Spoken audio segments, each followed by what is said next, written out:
പൈസയൊക്കെ ഉള്ള ഒരാള് അല്ലയോ? ആ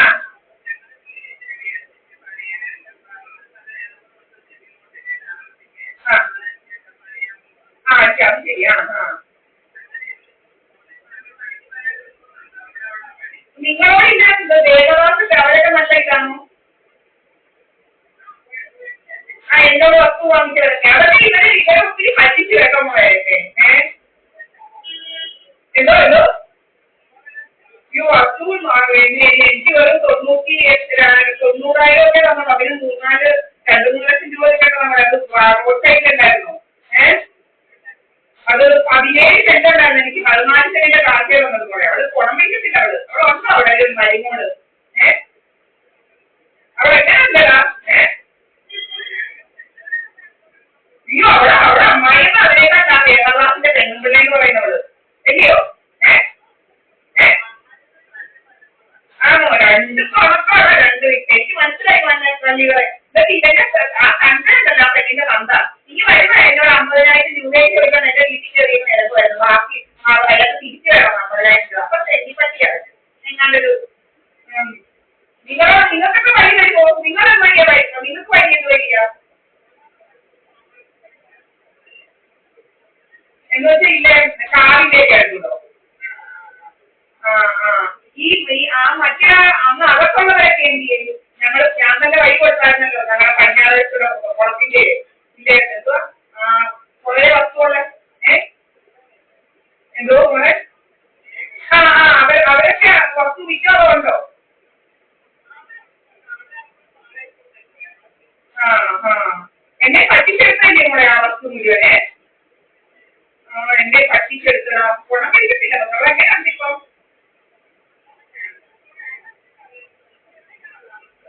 ഞാനിവിടെ ഡൽഹിയിലാ. ഇവിടെ എവിടെ പോയാലും നമ്മൾ പുറകിൽ കുറെ ആൾക്കാരെ വിടുക, നമ്മളെ കൊണ്ട് അനാവശ്യ കഥകൾ പറയുക. അത് കുട്ടനാട് ഒരു സെന്റിമോനുണ്ടായിരുന്നു. അത് അവനാ വഴിയെ പോയത് അവൻ എന്റെ വീട്ടിൽ വരുന്ന അവസ്ഥയായിരുന്നു കഥ. അതുപോലെ ഇവിടെ പോയ കഥകൾ നമ്മൾ ഇവിടെ ഈ ക്യാമറ ഉണ്ട്. ഞാൻ ഈ ക്യാമറയുടെ ഇതിലൊക്കെ എന്റെ ക്യാമറക്കകത്ത് കാണാം. അതുപോലെ കഥ പറഞ്ഞു. എന്നിട്ട് നമ്മുടെ പറഞ്ഞ കഥ ഞാൻ കണ്ടതോന്നായിരുന്നു ഇവിടെ ഈ ഡൽഹിയിലുള്ള കണ്ടതിനൊക്കെ എനിക്കറിയാം. ഞാനിവിടെ സുരേഷ്കുമാർ എന്ന് പറയുന്ന അഡ്വക്കേറ്റിനൂടെ താമസിക്കുന്നത്. അദ്ദേഹം രാത്രിയിൽ വീട്ടിലോട്ട് പോകും. എന്നിട്ട് ഇങ്ങനെയൊക്കെ കഥകൾ ഇവിടെ ആ ആള് വന്നാലും ഞാൻ വേറെ ആളുടെ കൂടെ അതൊക്കെയാണ് കഥകൾ. എന്തോ കഥകളൊക്കെ ഉണ്ടാക്കുന്നത് അറിയാം. ബിജുപി എന്ന് പറയുന്നത് ഇവിടെ മഹാവല്ലാത്തതാണ്. 10ാം ക്ലാസ് നിങ്ങളുടെ ഹരിയോട് ചോദിക്കണം എന്റെ സ്വഭാവം എങ്ങനെയായിരുന്നു 10ാം ക്ലാസ്സിന്റെ ഹരിക്ക് എന്നെ അറിയാം. എന്നിട്ട് പറഞ്ഞുണ്ടാക്കുന്ന കഥകൾ 10ാം ക്ലാസ്സിൽ തെറ്റൊക്കെ ഈ എന്റെ അമ്മച്ചി എന്ന് പറയുന്ന പണ്ടച്ചിയൊക്കെ ഓരോ എഴുതിയ ഇതൊക്കെ നിങ്ങൾ കേട്ടിട്ടുണ്ടോ നമ്മളെ എന്നെ കുറിച്ചല്ലോ? ആ പറയുന്നതാണ് ഇതൊക്കെ. എന്തുവായാലും തോന്നിവാസം പെണ്ണുങ്ങളെ കുറിച്ച് പറയുക. ഇതുപോലെ തോന്നിവാസം പറയുന്ന ആളുകളുണ്ടോ? എന്റെ വീട് നിൽക്കുന്ന സ്ഥലം നിങ്ങൾക്ക് അറിയാലോ. നല്ല 1-ാം തരം കണ്ണാടി സ്ഥലമില്ലയോ അവിടെ വീട്? അത് ഇന്ന് എങ്ങും തൊടാതെ 5-6 ലക്ഷം സെന്റിന് കിട്ടത്തില്ലടാ. റോഡ് സൈഡില്ലയോ 5-6 ലക്ഷം രൂപ ഇവിടെ അയക്കാൻ നടക്കുവാ. ഈ ശ്രീദേവനൊക്കെ അനിയത്തിയുടെ അവസ്ഥ എന്നെ എങ്ങനെയെങ്കിലും കൊന്നേച്ച് സക്കട എന്റെ നേരത്തോട്ട് ഇവിടെ ഇരിക്കുമ്പോൾ DDT കുറെ രക്ഷപാതകളെല്ലാം അയക്കുക. ഞാൻ കടക്കമായിരുന്നു അവിടെ ആണോ മോളെ? ഞാൻ കടക്കായിരുന്നു. എന്നെ കണ്ടിട്ടില്ലേ നിങ്ങള്? അല്ല ഞാൻ കറുത്ത നിറവായിരുന്നു. ഞാൻ കറുത്ത നിറവായിരുന്നു. ആ ഇത് കേൾക്കുമ്പോ എന്റെ മേത്തോട്ടുള്ള ഉള്ള DDT എല്ലാം അടിക്കുക. നമ്മളെ വല്ലാതാക്കുക. ഒരുപാട് എന്റെ മുടിയുണ്ട് തലയിലോട്ടുള്ള ലേസെല്ലാം അടിക്കുക, മുടി കൊഴിപ്പിക്കുക, എന്തെല്ലാം പരിപാടിയാണെന്നറിയാമോ?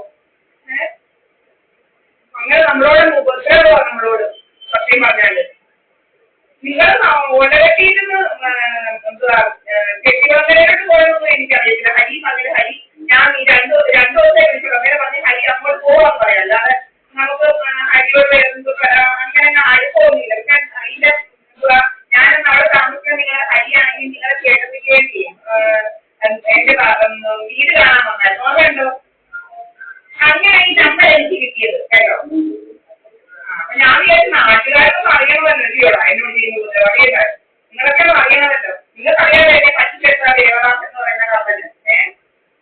അവളുടെ മരുമോളുടെ ഭർത്താവെന്ന് അച്ഛനെന്ന് പറയുന്നത് ഇതിനപ്പുറത്തെ ആരാ കേട്ടോ. അതുപോലെ ദേവദാസിന്റെ പെണ്ണും പെണ്ണ എന്തോ ആണോ അഞ്ച പെണ്ണുപിടി അവര് അല്ലടാ. ദൈവമേ നമ്മുടെ കയ്യിൽ നിന്ന് അത് പോയി. എന്തായാലും അത് പോയത് കൊണ്ടാ സത്യത്തിൽ ഇച്ചിരി ബാക്കിയുള്ളത് കൊണ്ടല്ലോ നമുക്ക് 50 സെന്റ് വല്ലായ്മകൾക്കുണ്ട്. അല്ലാതെ 35 രണ്ട് കുട്ടിയുടെ വല്ലായ്മ നമുക്കറിയാമോ. അവിടെ അതിനപ്പുറത്തും ബിജു ഇല്ലേ ഹോട്ടലിലെ ബിജുവിന്റെ വല്ലായ്മ 35 സെന്റ് വീതമുണ്ട്. പിന്നെ ഈ വീട് നിൽക്കുന്നവർ 27 സെന്റ് സ്ഥലവും വീടുമുണ്ടല്ലോ. ഈ വസ്തു പോയതുകൊണ്ട് ഇവന്മാരുടെ സ്വഭാവം എനിക്ക് മനസ്സിലായത് കേട്ടോ. എങ്ങനെയില്ലേ എന്ന് വെച്ച് കഴിഞ്ഞാൽ അത് കഴിഞ്ഞ് വന്ന കാര്യങ്ങളിൽ കൂടെ എനിക്ക് കുറെ കാര്യങ്ങൾ മനസ്സിലായി. ഇവളുമാരുടെ ഉള്ളിലിരിക്കും ഇവളുമാരുടെ കുറെ കാര്യങ്ങളൊക്കെ. ഇവിടെ എന്റെ ഭർത്താവ് എന്ന് പറയുന്നത് എന്റെ കൊച്ചു എനിക്കും പറഞ്ഞതാ. മാളവികാണ് എന്റെ കൊച്ചിന്റെ പേര്. അവന്റെ പേര് ഇതാണ് ഇനീഷ്യലായിട്ട്. മോടെ കൊച്ചിന്റെ പേര് എങ്ങനെയാ നിങ്ങളുടെ ഭർത്താവ് ഹരിയുടെ ഇനീഷ്യലല്ലോ. ഇവൻ പറഞ്ഞ് DN ഇട്ടാൽ മതി. ന്യൂമറോളജി സംഖ്യാശാസ്ത്ര പ്രകാരം അതാ നല്ലത്. അതുപോലെ ഈ ശ്രീദേവി പറയുന്നതും അവിടെ രണ്ടാമത്തെ കൊച്ചിനെ ഇതാക്കിയിട്ട് പറഞ്ഞ് പത്നികാസ്ത്രീ എന്നേ ഉണ്ടാവും. അവിടെ ഭർത്താവിന്റെ പേര് മുരളി എന്നായിരുന്നു, ചെല്ലമുരളി. അവന്റെ പേര് അതിന്റെ കൂടെ ഇടരുത്. അവൻ ഈ ബിജു എന്ന് പറയുന്ന എന്റെ ഭർത്താവിന്റെ കൊച്ചനാണ് അവിടെ രണ്ടാമത്തെ കൊച്ച്. അപ്പൊ ഞാനിങ്ങനെ ഫേസ്ബുക്ക് എഴുതി എന്റെ കൊച്ചിന്റെ പേര് ഈ എന്റെ കൊച്ചിന്റെ പേര് മാളവിക ഡി എന്നുള്ളത് മാളവിക ബിജു എന്നാക്കി മാറ്റി കേട്ടോ. പിന്നെ ഭയങ്കര വലിയ കളികൾ അവിടെ നടക്കുന്നത്. വലിയ ക്ഷേമനാണ് ഇവളുടെ. അവനെ അവളെ ഭർത്താവ് എന്ന് പറയുന്നത് പാവമേറ്റ് സമയം രാമനായിരുന്നു. അവനെ കെട്ടി അവരെ 10 വർഷം കൊണ്ട് വകവരുത്തിക്കുന്നു. അവന്റെ എല്ലാം പിരിച്ചു വരച്ചാ പോകുന്നത്. അവന്റെ വസ്തു വരെ അവർ വാങ്ങിച്ച് വിറ്റഴിച്ചാ പോകുന്നത് കേട്ടോ. ആരാ മോളെന്നറിയോട് നടക്കുന്നു. നടപ്പൊക്കെ കണ്ടവള് ഇതുപോലെ ശീലാവധിയില്ല. അതുപോലെ അവർ നടക്കുന്നത് കരുതുന്നു. ഇതുപോലെ വല്ലാത്തവരെ കാണാൻ കിട്ടില്ല. അതൊക്കെ ഒരു നല്ല തുണിയുടെ എന്നെ സമ്മതിക്കത്തില്ല. ഈ BUP എന്ന് പറയുന്നത് ഈ പിന്നായിട്ട് പിടിക്കെന്ന് പറയുന്നത് കേട്ടോ മോളെ. നമ്മളെ തുണിയെ പിടിച്ച് വാങ്ങിക്കുമായിരുന്നു. അത്തരം ദ്രോഹങ്ങൾ നമ്മളോട് ചെയ്തതാണ്. നമ്മള് പിന്നെ ഇപ്പോഴായിരുന്ന ശരിക്കും ആളുകൾ അറിയണമല്ലോ എന്ന് വിചാരിച്ചത്. നമ്മളെ അങ്ങനെ ഉപദ്രവിക്കാൻ കൊള്ളത്തില്ലല്ലോ. എന്താ പറയുന്നത്, നമ്മള് ഒരു കളറുടെ തുണിയോ മിനുങ്ങുന്ന തുണിയുടെ ഈ തുണി മിനുങ്ങുന്നു കേട്ടോ. നിങ്ങളുടെ ഭർത്താവ് ഓഫീസിലുള്ള തുണിയല്ലേ വാങ്ങിച്ചില്ല വാങ്ങിയോ? ഞാൻ ഈ ശ്രീദേവിയുടെ കല്യാണത്തിന് എനിക്ക് സാരി വാങ്ങിച്ചാൽ കൈക്കിലേക്ക് അറിയാമോ? വീടിന്റെ കൈക്കിലേക്ക് അവിടുന്ന് എന്റെ വീട് വരെ എന്നെ ചീത്ത വിളിച്ചു. എന്റെ വീട് വരെ അവൻ എന്നെ ചീത്ത വിളിച്ചു. ഉൾപ്പെട്ട ചീത്ത കാണണ്ടായിരുന്നല്ലോ. എന്നിട്ട് എന്റെ അമ്മയെന്ന് പറയുന്നവരും ഇവരും ഈ ശ്രീദേവി പറയുന്ന അവളും ഒരക്ഷരം പറഞ്ഞില്ല. എന്തിനാ ചീത്ത വിളിക്കുന്നുണ്ട്? അവളൊരു സാരി വാങ്ങിച്ചത് അവളുടെ ഇഷ്ടത്തിനെങ്കിൽ വാങ്ങിച്ചത്. ഒരക്ഷരം രണ്ടും പറഞ്ഞില്ല. എന്നിട്ട് എന്റെ വീട് വരെ ചീത്ത വിളിച്ചു. അതുപോലെ അവിടെ ഞങ്ങൾ താമസിക്കുന്നുണ്ടായിരുന്നു. ഈ BUP പറയുന്നത് എന്റെ മുൻ ഭർത്താവ് എന്ന് പറയുന്നത് എന്റെ വീട്ടിൽ വന്ന് പറയാനാണ്. അറിയാം, അതൊന്നും അറിയാം. നമുക്ക്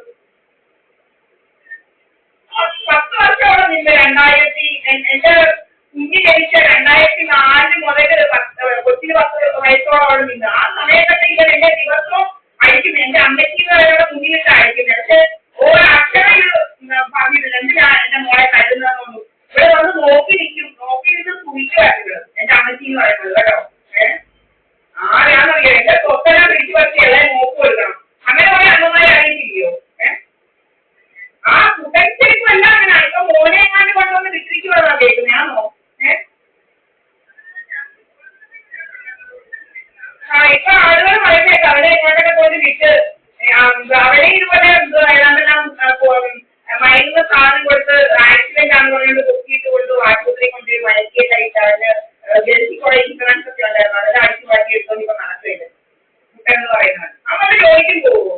അവൻ ജോലിക്കൊന്നും പോകത്തില്ല കുട്ടെന്ന് പറയുന്നത്. പോവോ? നിങ്ങൾ കണ്ടിട്ടുണ്ടോ? അവനിങ്ങനെ സുഖമായിട്ടിരുന്ന് മോന്റെ കാഴ്ചവരായിരുന്നു. പിന്നെ ഇപ്പൊ മോനെ ഇതാക്കിയിപ്പോ മോനെ തന്നെ എന്റെ വീട്ടിൽ വരുന്നത് കഥയുണ്ടാക്കുക. നാളത്തെ കഥകളെല്ലാം ഉണ്ടാക്കുക. അതെഴുതി ഇതുപോലെ ഒരു മലയാളത്തിനൊരു പറ്റിയാണ്. അവൻ വന്ന് കയറിയതാണ് മലയാളത്തിൽ പറ്റി പീഡന.